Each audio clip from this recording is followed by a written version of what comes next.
আমি একটা প্রতিশ্রুতি চাইবো আপনাদের কাছে, দিবেন তো? 14 সালে আমার যে মার্জিন ছিল 2,46,511, তাকে টপকে দেওয়া যাবে তো? একটা ভোট হলেও বেশি দিতে হবে, আমার থেকেও বেশি ভোটে যেন যেতেন। চুক্তি হলো, চুক্তি পাকা, একদম পাকা। তমলুক 30,000 দেন, বাকি অঙ্ক আমি মেলাবো।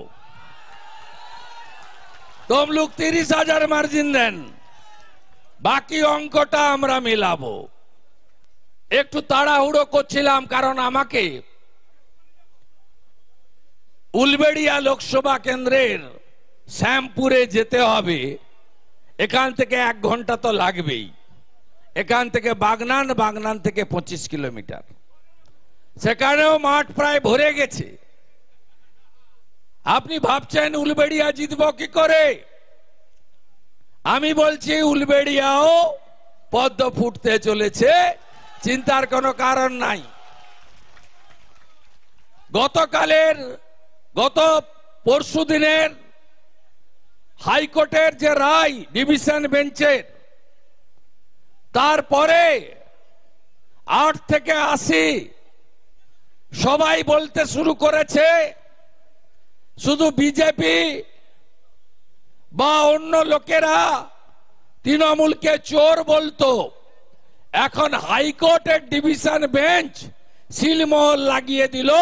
আজকে একটু আগে আসার সময় মেসেজ পেলাম, কাকুর কণ্ঠস্বর মিলে গেছে, ইডি রিপোর্ট করেছে। তারা গদ্দার বলে, উনাকে নাম করে না। মমতা ব্যানার্জি, তুমি নিজেও গদ্দার। কিভাবে গদ্দার সে ব্যাখ্যা অন্য বক্তারা করবেন।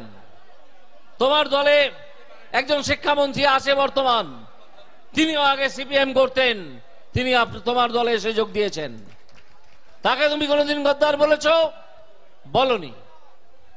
চার্চিল তার সারা জীবনে 4 বার দল বদল করেছিলেন। প্রধানমন্ত্রী, ব্রিটেনের প্রধানমন্ত্রী চার্চিল, তাকে কেউ কোনোদিন গদ্দার বলেছে? বলেনি। মানুষের এটা গণতান্ত্রিক অধিকার। যদি কেউ মনে করেন যে একটি রাজনৈতিক দল ছেড়ে অন্য রাজনৈতিক দলে আসবেন, সে অধিকার তার আছে, এটা তার গণতান্ত্রিক অধিকার। তার জন্য তুমি তাকে গালাগাল করবে?